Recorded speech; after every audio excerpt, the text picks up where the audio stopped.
Hello and welcome to Health Professional Radio. I'm your host, Neil Howard. Glad that you could join us for another segment. In this segment, we're going to be speaking with Dan Kwa. He's joining us here from Janssen. He's going to talk about some new data that shows that TREMFYA binds to both inflammatory cells and IL-23. Welcome to Health Professional Radio. Dan Kwa, thank you for joining us. Hi, Neil. It's great to meet you over the phone. Nice to meet you as well. Thanks for taking the time this morning. Give our listeners a bit of information as far as your background and your role at Janssen. Yeah, absolutely. I studied IL-23 for the past 22 years, and I hold 7 granted patents for targeting the IL-23 pathway in autoinflammatory diseases. So I joined Janssen 3 years ago to help the organization to be a leader in the IL-23 pathway space, and more importantly, to bring this remarkable medicine to patients. So today I want to give you an overview of the latest TREMFYA data. And we shared this data recently in this year's SID meeting. And to take some of your questions. But before I do, there are 3 key points I'd like to share.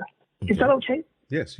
First, people living with immune-mediated diseases like psoriasis and psoriatic arthritis continue to have significant unmet needs. By understanding the biological mechanisms driving the disease process and further treatment can help us better address that need. Secondly, our new modified studies show that TREMFYA binds simultaneously to inflammatory cells and to the pro-inflammatory cytokine IL-23. This dual binding mechanism is unique. It is unique to TREMFYA because it has a wild-type Fc that engages Fc gamma receptor 1 expressed on tissue macrophages that are known to be the major producers of IL-23.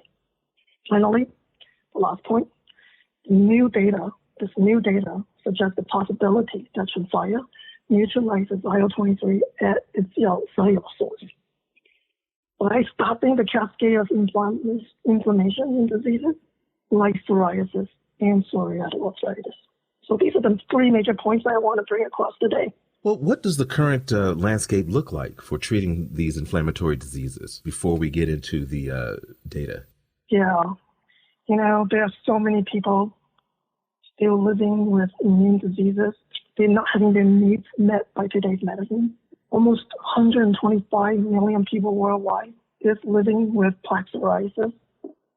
And in the plaque psoriasis, this disease really results in overproduction of skin cells, causing inflamed, scaly plaques that can be terribly itchy and painful. Psoriatic arthritis is even worse. It affects the bone, most of the bones in the body, including the joint, finger, digit inflammation. Particularly, it's pain where bone, tendon, and ligament meet. And then they also have skin lesions that affect, that's associated with psoriasis. Up to 30% of the people with plaque psoriasis will develop psoriatic arthritis. Now, is this something that affects certain age groups, or is it particular to certain ethnicities, or is anyone susceptible to plaque psoriasis? Yeah, certainly anybody is susceptible, but in particular, it affects young people in their 20s and 30s. Mm-hmm. And you can just imagine having these scaly, skin for a young person. It really can affect their emotional health. And it will affect their quality of life. Knowing this, we are dedicated to research and developing therapies to help these patients. With symptoms starting so early in life, in your 20s, I mean, there are a lot of conditions that manifest that early in life. Is this a very easy to diagnose condition that young with other things going on, or is it relatively tricky to diagnose? For plaque psoriasis, it's highly visible, right? You see it on the skin. However, I'm not a clinician, so I will leave that question to more qualified people. But my understanding is that, you do get scaly skin. Well, tell us a bit about the modified data that was presented at SID this year. Yeah, I'm super excited about this data. The modified study show a simultaneous binding to the cells that make IL-23 and at the location of where IL-23 is being produced. And really support our hypothesis for a differentiated mechanism for TREMFYA. The in vitro modified study showed that TREMFYA is differentiated from risankizumab by the capacity of TREMFYA to bind CD64 through its native crystallizable fragment of the Fc region. Risa has a mutated Fc and cannot engage and bind CD64. So it turns out that CD64, Fc gamma receptor 1 receptor, are the major producers of IL-23 in the skin, joint, and gut. Because TREMFYA strongly binds to CD64, it gets concentrated on the surface of IL-23 producing macrophages. So I think that's really cool, right? It basically gets to the site of action. Now, is this a short-term remedy, as in 90 days to 6 months, or is this something that is going to change the long-term treatment for plaque psoriasis and other inflammatory diseases? That's a really great question. The fact that we can stop IL-23 right where it's being produced is important to this disease mechanism. This new data tells us that TREMFYA neutralizes IL-23 at its cellular source, thereby stopping the cascade of inflammation in diseases like psoriasis and psoriatic arthritis.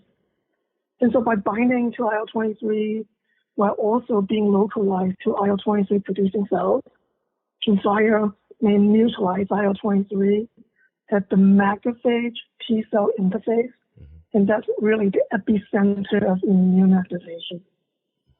So this simultaneous binding mechanism also tells us and raises the possibility that TREMFYA may be enriched within the inflamed tissues. I often like to say tissue is the issue, and we're designing additional studies to further examine this mechanism. So that brings me back to your question. If you can stop IL-23 as it's being produced, you have a possibility to drive a really long-term remission. We have 5-year data showing TREMFYA having long-term durability to control psoriasis. So this is really important, and it's all because of the ability of TREMFYA stopping IL-23 even as it's being produced. So these results from our modified study really build our knowledge of how TREMFYA might work in treating inflammation and how it can be used to address the terrible burdensome signs and symptoms of immune-mediated disease.